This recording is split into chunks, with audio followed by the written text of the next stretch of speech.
Think about it. Think about it.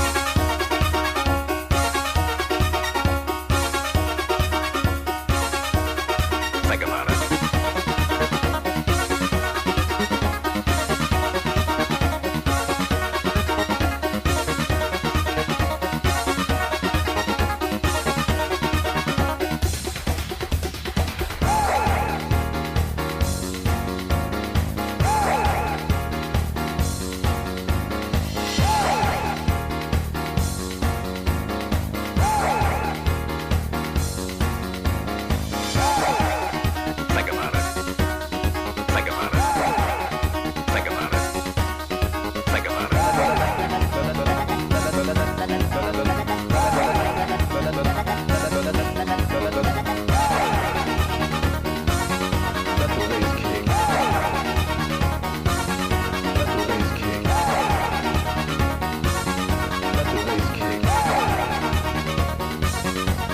Bass kick.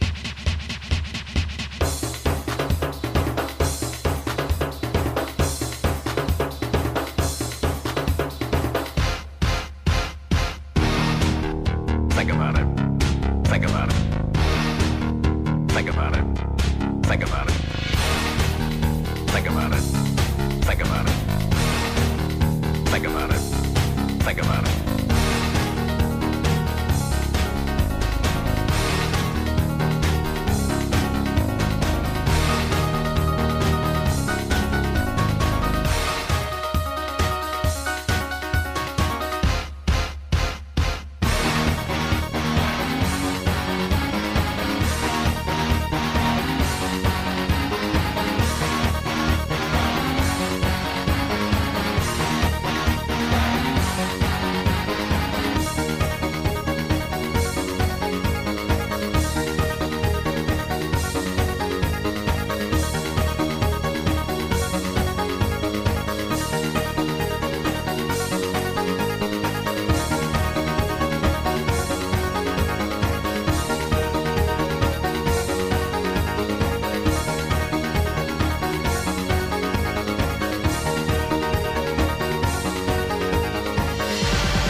Good morning and welcome. Today is August 11th, 2025, and we are here in the Commissioners' Conference Room for a work session regarding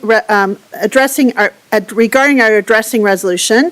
And I am Larimer County Commissioner Jody Shah McNally, Chair Pro Tem. I am here chairing the meeting today. Commissioner Stevens is not here today, and I'm also joined at the table by my colleague Commissioner John Gonzalez, our acting Assistant County Manager here, Lori Cadrich, to help this session. And we are here also joined by our County Attorney William Rousseau, Greg Turnbull, and Christine Day. Sorry, it's Monday, from our Technology, Information and Technology IT department. And I'm going to turn this over to you, Lori, because you have been shepherding this for the last few years. And thank you all for being here today. I'm looking forward to this update. Thank you, Commissioner. We're here this morning to update you yet once again on our revisions to the addressing resolution. I'm sure you all remember that in the late 70s and early 80s, the county undertook a countywide project to clean up its addressing system. And at that time, a resolution was developed.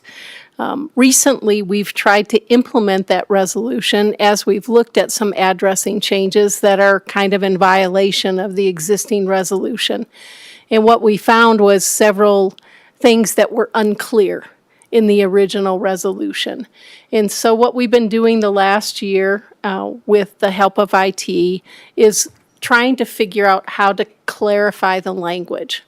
And once we got through all the clarity for each one of the sections, our astute county attorney, Bill Rousseau, took a look at it and said, you know, this really doesn't make sense the way it's written now, because I could rewrite it and have it read in a different way, more clear than what we had originally thought.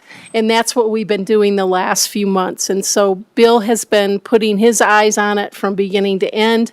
We've also sent it over to LEDA, our law enforcement partners on the addressing resolution, and they've given their go-ahead. And with that, a brief introduction, as well as thank you to the people who are at the table today for all the hard work they put into this. I'll have Greg give us a better idea of what's in it now. Yeah. Thank you, Greg Turnbull, Director of Innovation and Insights with the IT Department here at Larimer County. I'll introduce Christine as well. Christine Day, our geospatial team lead. And Again, I'll start by saying thank you again to Bill, because together we've got to hang out a lot lately. We're working on this resolution. So we'll Can we say Bill is a really cool guy to hang out with? Absolutely. So want to say that. We'll come up with other resolutions. Maybe not professional, but he's a great guy to hang out with. I agree. So we'll dive right in, and just to give a brief agenda of what we're going to be covering today. As you mentioned, it's been quite a while. Even the most recent change, it's been 20 years on the books for the addressing and road naming resolution. So it did need some changes. New processes that were outlined, really highlighting what triggers these changes, and then really focusing on the request to deviate in the appeals process. And when we get to that point, really hoping Bill steps in, because he's done a lot of work in that space especially. But any time along, we'll have time for questions and answers. So diving in, just highlighting the new versus the old. The previous resolution was really meant to accompany a rural addressing project. And this new resolution is tailored more to the ongoing maintenance. There was a lot to be done to make it clearer, to really work with the processes that help our addressing coordinator and all the teams that are involved in the addressing work that's done. Covers ongoing tasks. It goes beyond that initial addressing, but includes fixing inconsistent addresses, how we communicate our changes, how we manage road names, and then handling forms, the deviations, and the appeals. The emphasis, one of the things that we really wanted to highlight, is public safety and how we work with our partners. So just a quick comparison, 2006 to 2025, it was a lot longer of a resolution. And as we mentioned, there was a lot of redundancy. It wasn't always clear. And I think it was just, it was almost built like the old Roman houses where they're built on top of each other. And then you got into the Italian and then all the other components. So it was just time to make it a lot clearer and on point. So there's now 14 sections, and highlighting some of the things we've already mentioned, how we assign and change road name signage, the numbering, how that assignment and how it's displayed, and again, that request to deviate in the appeal process. We've done a lot more, and with Bill's help, we've added 3 more definitions. This time, I just want to highlight one of the big ones was just who's an affected property owner, like who's impacted by a road change or an address change. And it's those folks that are directly adjacent to a road in question. It includes properties that have a constructed or declared defined access point.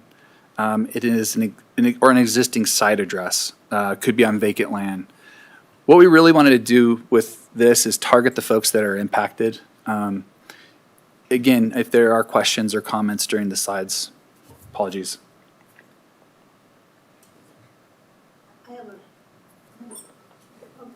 Commissioner Foss, go ahead.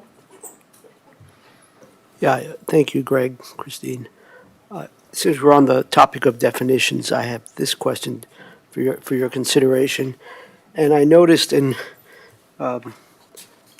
reviewing the resolution, not the most exciting thing to read, but I think we all appreciate very much the collaboration with the county attorney and why this is important. But I noticed that there's a reference to inconsistent site addresses as well as inconsistent street numbers, I believe. And going back to definitions, those 2 terms are not defined, although I think later on in the resolution, there is a reference to inconsistent street numbers in terms of duplication or something like that.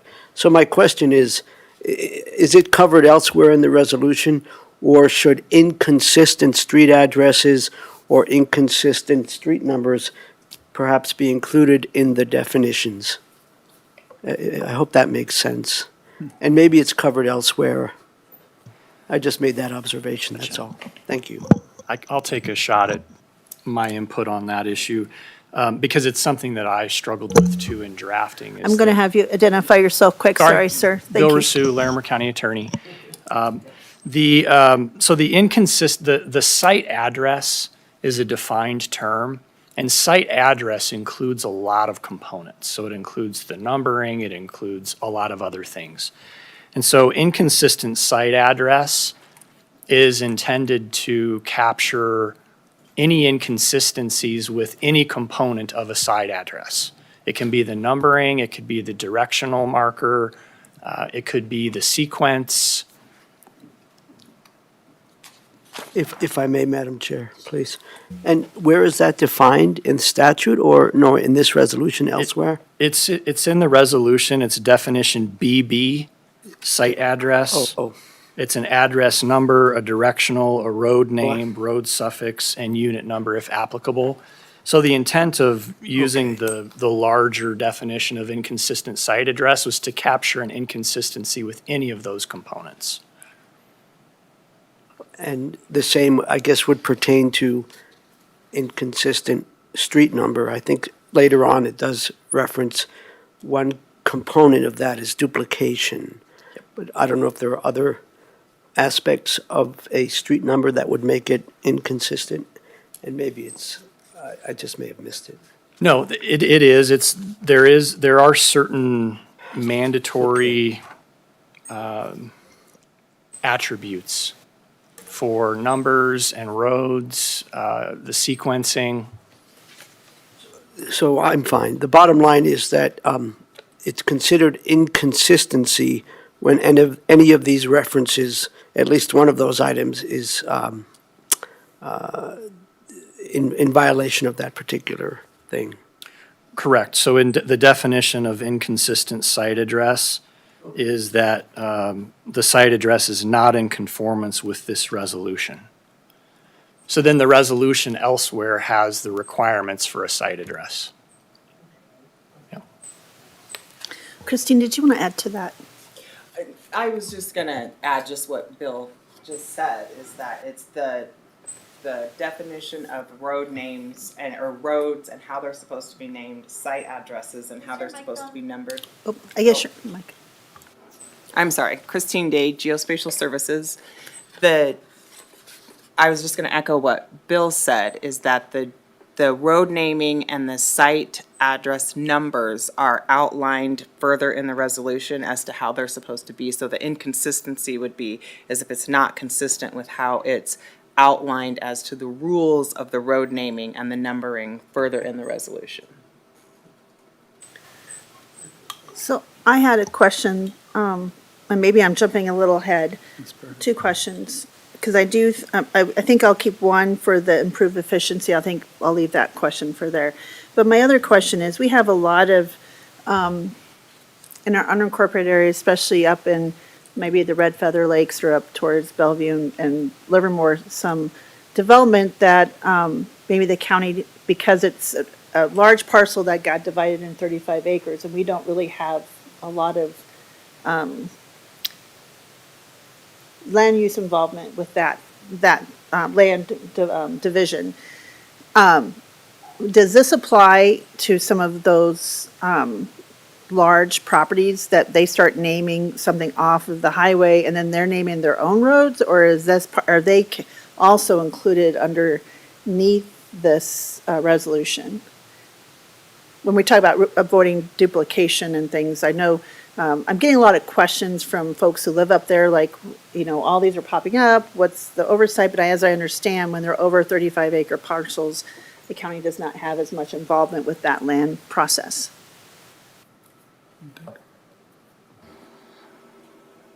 Christine again, Geospatial Services. I think, if I'm understanding your question correctly, I think we're talking about two different processes. One is the land division process, which the 35 acre, that's a whole different thing.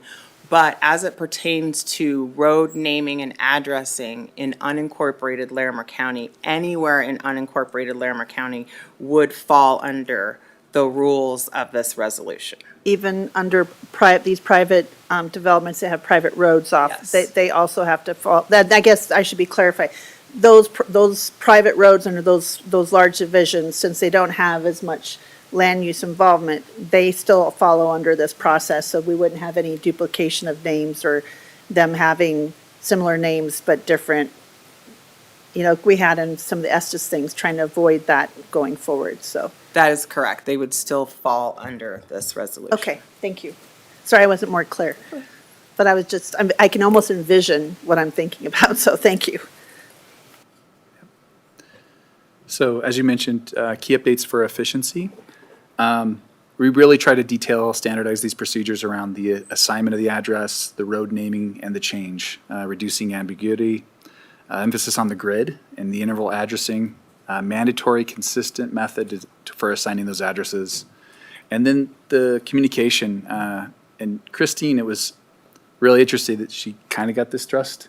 She got thrust into this position. So trying to understand what is the best way to engage with these residents when there's both changes that we put forth, where there's a request outside that gets a request. But you've done a lot of work. So that, again, a lot of the formalized communication outlined to try to make sure that everyone is informed that needs to be informed.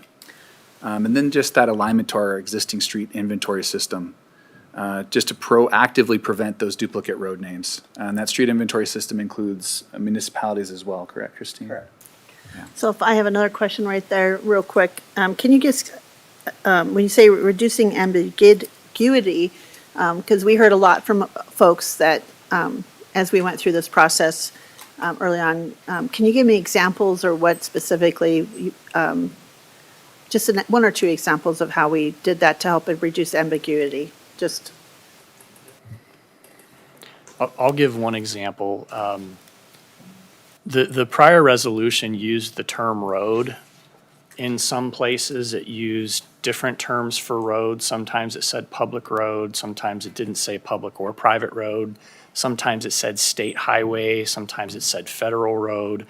And so that was a place where, as I read through it, and it used just the term road, it made me wonder, well, what kind of road? Are we talking about state roads? Does this apply to all roads, just some of them? So we went through and defined roads We defined state roads, federal roads, to make it clear that when you use the term road, it's defined. You can figure out within the four corners of the resolution which road they're talking about. So that's an example. Thank you. All right, thank you. As noted, a big push for public safety was, the impetus of trying to rework this resolution. We work specifically not only with LEDA, with our internal emergency services, but also those partners, those localized public safety partners. LEDA also has an addressing document or a working document. We had to do a lot of alignments, so just little simple things like how many properties exist on a road before it should be named. And that was, again, that little things like that can impact agreements. And if you have one standard that works across the entire county, it definitely helps in how we address things. Also, requesting to deviate. So if someone is working with Larimer County and we suggest, say, and it's not a suggestion, but if we say there has to be a change in an address or a road name, and someone requests to deviate from the resolution, we do lean on our partners, our emergency service partners, to help weigh in to what is the impact, what is the public safety impact if we don't move forward or if we do not abide by our resolution.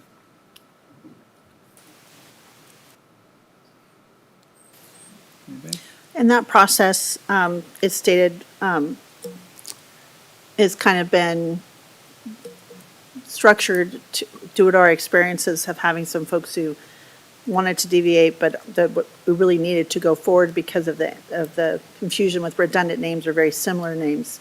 So is this process, do you think, going to be utilized as much as it was before, or do you think this is for really the rare occasion? I know that's kind of a. This is the fun one, right? I know this is a Yeah. complicated question, but just from our experiences from before. The hope is that it will be more rare than it was before. And I think the fact that we've gone through and really cleared up the intent of the resolution and made it very understandable, I see it being less likely than it was with the prior resolution, just because there was so much ambiguity, and in it, and so much confusion. You had to jump around to figure out what it was you were looking for. This is much more clear, much more concise, and very easy to follow. So I think it'll be much easier for residents. Thank you. I appreciate that.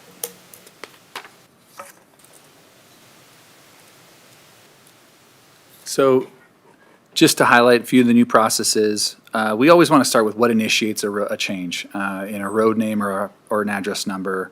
And then we'll go through those requests to deviate, the appeals process. And we also want to mention historical significance. So there's one of 4 reasons why a road name isn't, there's a change, prompts a change. Now, a property owner can request that a road name is changed. The property owners can also request for an address off of a private drive. And the county addressing coordinator can look and say they initiate a road name change if a name's inconsistent with the resolution. And finally, the addressing coordinator can initiate a road name change to a private drive when it's determined the drive now serves access for more than one property. Outside of these things, the coordinator doesn't get, there's not a lot that changes a road name besides a new subdivision or a new area that's a new road that's being built. Okay, and then the address number. New buildings, addressing coordinator will assign new address numbers. An existing building doesn't have an address, the coordinator will assign one. Property owner on vacant land can request. They usually provide the point where, the point where the entry is to the property, and that's what the addressing coordinator uses. The coordinator will change address numbers that are inconsistent. John, this is something you mentioned earlier. What makes a number inconsistent? Sometimes it's the numbering's off, where if we're trying to line better to that grid system, I don't know if Christine, if you want to provide some more insights on what an inconsistent address is. Yes, so we've had instances where, you're supposed to have evens on one side of the road, odds on the other. We've seen some areas where that gets kind of mixed up, so fixing those kind of things. Or where an address is out of sequence. Those are the most likely changes that we have when it comes to address numbers, short of changing an address number if we have to name a road and then that range changes. And I have to say, as elected officials, I think we all have been out in neighborhoods and experienced this, trying to figure out where the heck this address is, because it's not, we can't figure out where it is. It's not where it should be. So I'm sure this is maybe a little more, occurring more than we realize, until you get out and actually in the neighborhoods and things. I had a quick question about, what is is this a requirement in this where they have to have the actual number, for emergency services, but also for addressing on, visible from the house or at the driveway? Because, in years past, I know it's in here, but I was asking for folks to hear, because a lot of folks for, decades, you have the pole at the beginning, at the top, at the bottom of the hill that says, names going this way, names going that way, and of course, everyone knows who lives at what house, but for folks who may be new, don't know, there's kind of numbers, but really it's hard to find.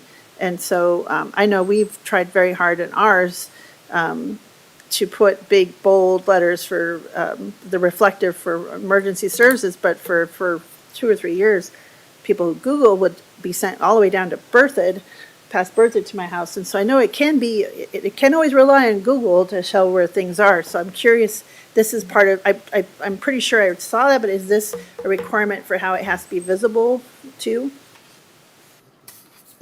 Yeah, on the building. Or is that a code in here? That's what I thought, but I recall it being in here. I'm looking for it. I recall it too, so I'm sorry, I'm Yeah. asking.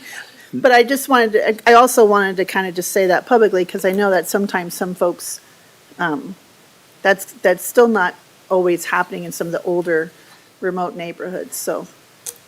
Yeah, and I think that for sure that happens, there's always a period of time to catch up or try to especially when it comes to emergency services. When they build, it's quick and fast, and the idea that where do you put the number to address? And I know in some areas, in some photographs, we have stacks of highly visible numbers that help emergency services out. I don't know if I think the requirements we have in here is more towards the Larimer County addressing signage, and some of that other additional signage, I don't know if we have information in there about how they put that reflective signage at the. Yeah. I don't think we address the reflective, but we Right. address that it has to be visible from the road. From the structure. Yeah, so it's on page 12. Right. And it talks about the size of the numbers and Okay. then where you have to be able to see it from. And so there's several different criteria there, Commissioner. Well, thank you for reminding me where that is. So I remember reading it, Lori, but I couldn't go back and find it. And this is retroactive for any address owner, only new going forward? This would be applicable to all. Okay, cool. I just Right. wanted to clarify that. Yep. Thank you. Commissioner Koufalis. Yes, thank you. Before we get to the next couple of slides about deviating in appeals process, question I have is this resolution meant to address the current situation up in Sand Creek Park, where they're looking to change to the Sand Creek Park Township, as has been approved by the U.S. Postal Service a couple of years ago, and currently reflects Red Feather Lake's address, which has created some problems for emergency response and mail delivery and other things. Is this resolution meant to address that? And if so, how? Thank you. So this resolution doesn't specifically address that because it's a little bit different situation. That's something that came from USPS to us. We are, the only thing this resolution would address as far as that's concerned is making sure that the current site addresses and road names are within this resolution. That is going forward. We're working on that, and I did update Lorenda, so if you need more updates on where we're at on that, we can do that. You're welcome.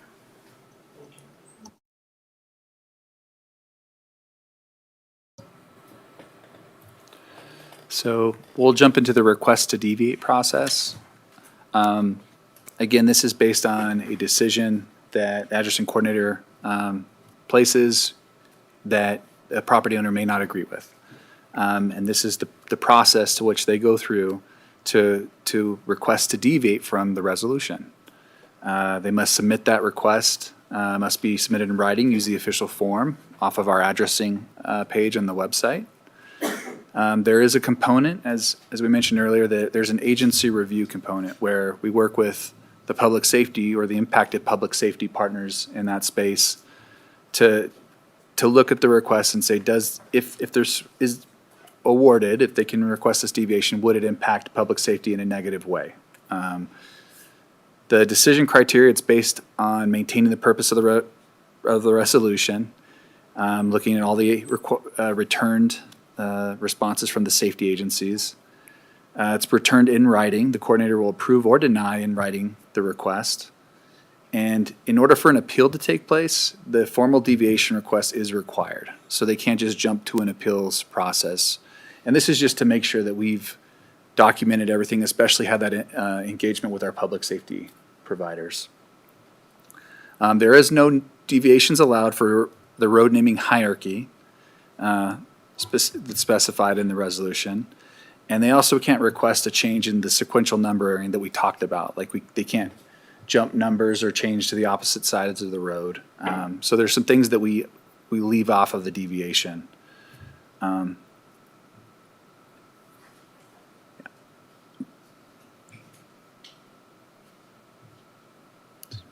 Along. Okay. So after that request to deviate if it's denied, there's an appeals process that the impacted or affected property owner can go through. So the affected property owner, they use an official form that's on our addressing site. It should include all the required information and supporting documentation. It must be submitted within 30 days after the coordinator's decision on that request to deviate. Within 30 days of a valid appeal, the addressing coordinator will set a hearing date for the next available hearing date. It really is then to look at the schedule and try to accommodate that time for them to have the appeal. During the appeal hearing, the Board of County Commissioners will review the original reason for the road or address change, the completed request to deviate, along with the reasons for why it was denied, the completed appeal, which the requester provides along with any supporting documentation, and then there could be testimony from any impacted property owners. I was going to turn it over to Bill if there's anything specific. Bill did a lot of work in this specific area. After our last work session, this is when he really got engaged, and we had all those meetings that we talked about. So. The only thing I'll add is that at the last work session, I recall the board spoke about wanting some criteria that they could evaluate these issues on. And so that's built into the request to deviate section. On page 14, there are 4 review criteria. If you saw those, they'll look familiar to you because it's the type of criteria that you tend to look at in your land use when you're wearing your land use hat. And so it's looking at whether the request deviates from or subverts the purpose of the resolution. It's considering input from referrals and things of that nature. And so it's a 2-step process where a request to deviate has to be step 1. If there's an issue, the property owner or the applicant has to pursue a request to deviate. And then only after that request to deviate is ruled on by the addressing coordinator would the next step involve the board potentially in the form of an appeal.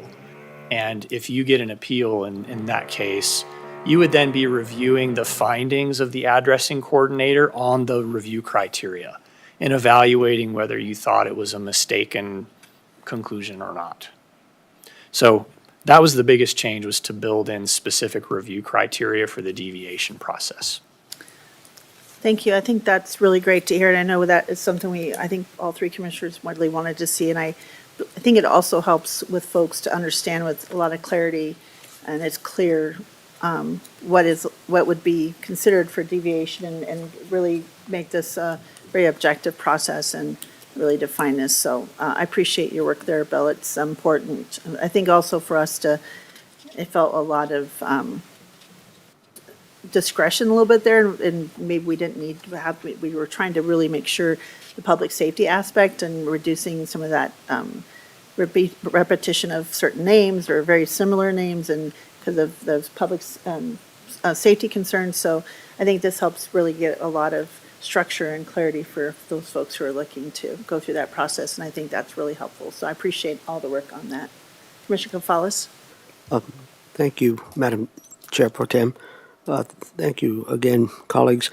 I'm just wondering, the reference to, I think it applies here, preponderance of evidence.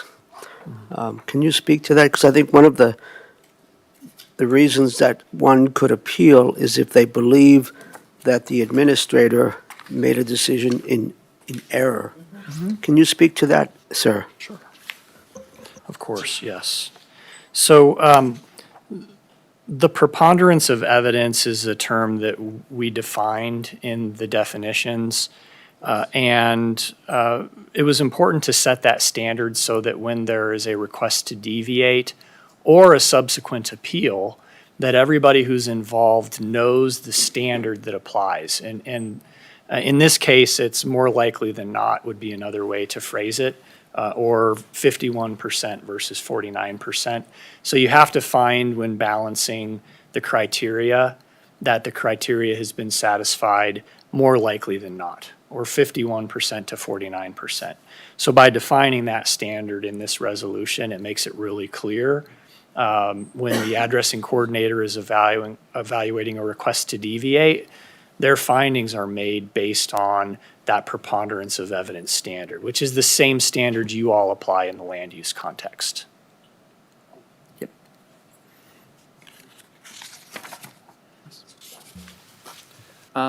Real quickly to cover historical significance. There were some conflicting statements, or at least we're trying to balance the original versus the historical significant road names.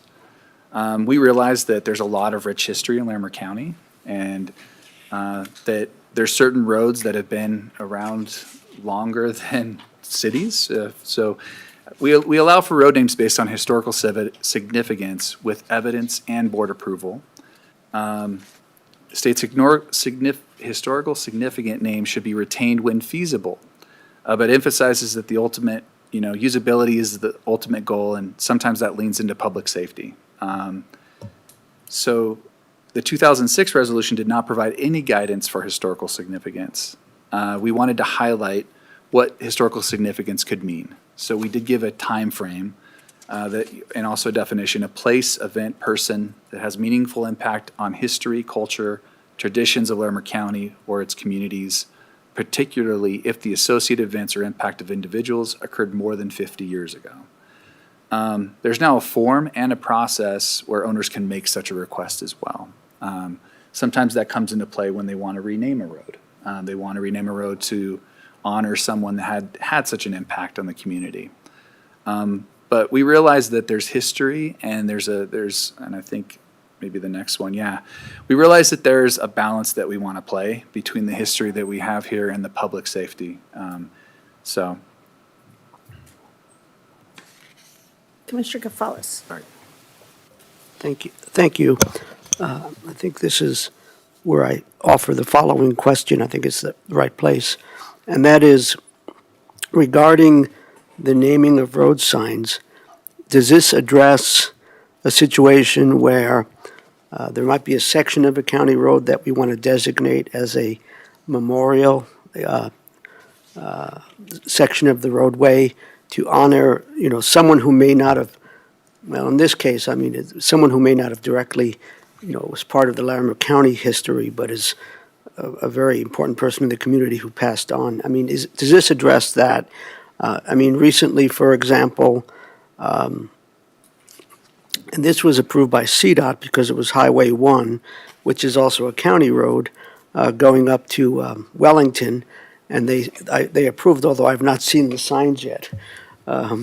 Yeah, they approved a section of Highway 1 as the Commissioner Lou Gator Memorial Highway. And I'm aware that there are efforts right now, for example, as Highway 402, to do something similar for former State Rep Hugh McKean, who passed away a few years ago. And then, of course, some of us, we've been looking at options for a section of highway. At this point, it would be state highway, so that's, I don't know where that overlap, what's the collaboration there. But for our Sergeant Jack Thurman, who was an Iwo Jima veteran, and so I wonder if, is this meant to address this idea of I'm going to let Memorial Lori highways? start to answer that question and then let staff follow up. Thanks. Yeah, I think the best way to address that, Commissioner, is that in general, we don't name county roads after people. So the part that would address this is the piece with historical significance. And so if a person wanted to make a case that somebody had historical significance and change whatever that road is, then they would follow the process that's under historical significance. Okay. And I would add that for the signage, because the ones that you mentioned are on state highways, they would be responsible for those signages. This county would not put those signs up, as far as my understanding goes. But I think if I understand, correct me if I'm wrong, Lori or Bill, the memorial highways and memorial sections aren't really changing the address. It's just kind of a honorable mention of that. So it's not changing the addressing, so maybe that's not, the other one would be changing an actual That's right. address. It's That's a not great one. point, because Yeah, what this process does allow for is the road name itself to change. It doesn't have anything in there that would designate like a memorial section of a Well, roadway. and that's what we're talking about here, thank you for bringing up that point. So I wonder if, should that be addressed, or that's really a non-issue, as far as, what we're trying to achieve here? Don't want to I make it too easy. believe that in those instances, that it's just that the section of that road isn't actually, the name isn't actually changing. So anyone would be addressed off of that section would still be addressed the off same. of the name, Yeah. not the memorial Yeah. name, would be my understanding. I agree. I guess, I appreciate the attention to this matter. Just want to make sure, if something needs to be included somewhere, that we have processes. But I think absolutely, Christine, you're right. Yeah. Lori? And I appreciate you making that point, yeah. The section that I'm familiar with is not included in the addressing resolution. Rather, it's a temporary allowance for a memorial related to a fatal accident that occurs, and then a family can request a temporary sign for upwards to 3 years. So I don't know obviously, this is a policy decision, so if you wanted us to put something in either the addressing resolution or to change the other resolution to allow for something other than a fatal accident, we could prepare something for your consideration. And I think for this resolution, this is an addressing resolution. And so I think we should keep that kind of clean and separate. If we're talking about memorial sections, maybe that's a policy question for us to have separately, to how if we wanted to change that or address that, to make that a little more clear. Because I think it is a little bit different, because we're looking at state highways and county roads, and I think that's a little bit bigger and more complex than just, this is actually the addressing for people who have addresses, and I'm sure that's going to be, we want to be cautious, because I know how much changing addresses is very disruptive for people's lives and medication and getting things delivered. So I'm not so sure we want to open that up and stick this in here. That might be a separate policy discussion, a different policy avenue. Yes, I concur. Thank you. I'll note just briefly, there is a defined term, alias road name, and the definition of that term looks to speak to this topic of where it's not an official road name. It's a common reference by people maybe that live in the area. And so I was trying to figure out where in the resolution it uses that term. Obviously, we define it, so somewhere in the resolution, it's addressed in some fashion. And so we could look a little bit more at that unless these guys know off the top of their head, but I do think, Bill, that was specifically for an area that we have in Estes Park for Highway 66.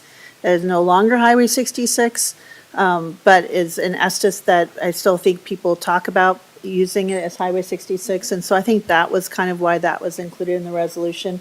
I think there's maybe one other section, but I don't think it was intended for this, but maybe, an alias, but it's still, I think their addresses are different than, or they could use the Highway 66, but that's for that, specifically for that one area historically off of, in Estes Park, the Highway 66. I was just out there hiking the other day, and I was like, I'm so glad I reminded myself of how many houses are out here. So I think that's kind of what that was, how that kind of got in there was, but it's applies for more.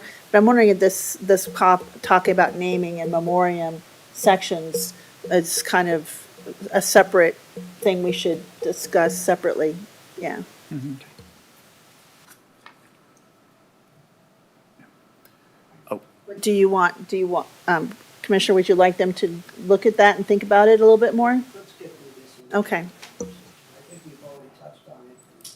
Right now, whatever current efforts are underway that I've alluded to are on state highways. Can you turn your mic on? Oh, dear, yes. Let's have that conversation another time. We've begun that conversation perhaps, and I was mentioning that the examples that I referenced are on state highways, and actually I've learned, I have more clarity on what is the process with the legislature and CDOT on that, which I'm happy to share if that's helpful. So yeah, let's, down the road, you can, no pun intended. that's good. And here I thought you were trying to be witty on a Monday morning, sir. That's good. Thank you, sir. Let's go ahead and proceed. Okay, so we've already mentioned a lot of these these updates that we've had, different conversations since we last met in March, our last work session. But some of the highlights for sure is the appeals process. Just having more detail and explicitly naming who can participate in that process. Bill's already done a really good job to outline what the difference is and how we have more detail in the appeals process. So some of the things about when the appeal would be scheduled, right now we require notification about the hearing's time and place being mailed to applicant and the affected homeowners. Both versions, both the old version that we had, we keep the same rules, the prerequisites, the timelines, the limits on what can be appealed, and then the evidence needed to overturn a decision. So we haven't strayed too much, but we've just added more details in how that process works. Some of it to better align with land use and other existing meetings.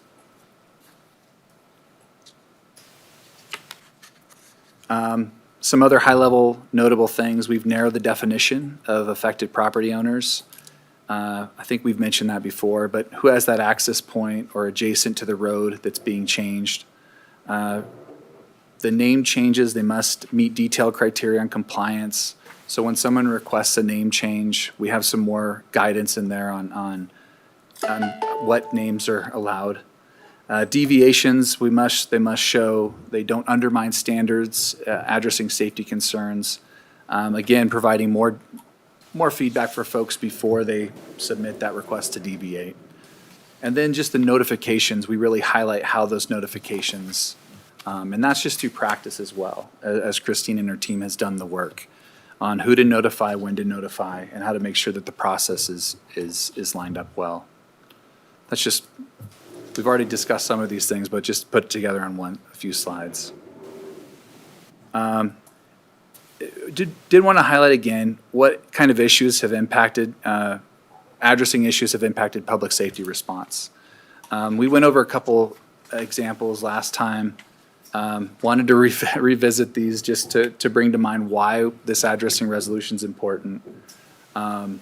This is the one case where we had an engine, a ladder, and a tender all responding to one emergency. And we had folks that went from point A to point B, and you had other folks that went the wrong way. And it turned out the equipment that had the water was the one that went the wrong way. So the people showed up on site ready to respond, and they didn't have water support, which is the worst case scenario for a public safety situation where there's a fire. So you had firefighters trying to fight a fire with no water, or little water, I guess I should say. So just one of the examples of when there's bad addressing there's addressing confusion in the system, and that's something that we're really trying to address. Then we had two emergencies back to back, same address, but we had a 160 Riverside Drive Unit B2. There's also a 160 East Riverside Drive B2. These actually occurred 65 days apart, and they went to the wrong location. I believe it was twice. So just showing by having East Riverside Drives, especially when you have apartment B2s at both locations. Luckily, there was no extremely bad impact from that, but it just shows that, again, two labels, and it can happen not just once but twice with emergency response. And again, we want to provide plenty of time to follow at the end of this conversation. Last time, I think we ran it right to the wire, and we didn't have time to have an open conversation or questions. So again, we thank you for your time this morning, first off. Commissioner Foss. Thanks, Madam Chair Pro Tem. Just a quick question, and then just a lot of gratitude. With the greatest respect, this is not the most titillating document to read, although I did read it, and I tried to go through it a bit carefully. But a lot of good work, and it's really important, and so thank you for that. My question is, let's see, how will the public be made aware of these new processes, protocols, clarifications, and by the way, stating up front the purpose of this resolution? I think that's really important, and also cleaning up and making clearer, the various appeals processes, deviations, all of the things we've talked about. All of that is good, but how will regular folks know about this, and how will they all be jumping up and down happy when any kind of issue related to name changing comes up? Thank you. Sorry. I don't know if I can make you any promises about the jumping up and down and happy.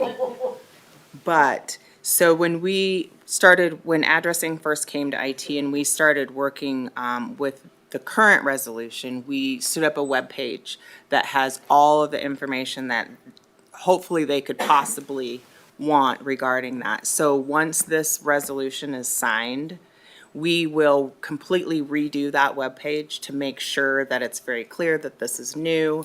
And it's only new from the standpoint that this has made it more clear.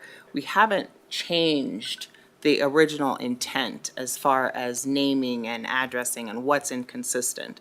But this makes it much easier to understand. So we will make it front and center so that there is a web page on the county's site that residents can go to find everything they possibly could want to know regarding address. On the homepage of the county, or out of engineering or IT, or where? It comes out of IT. Okay, Yeah, okay, thank you.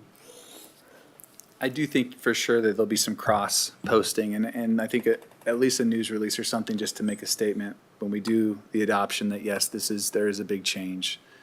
It may make sense to work with partners, community development, or some areas just to highlight that there is an update to the addressing resolution.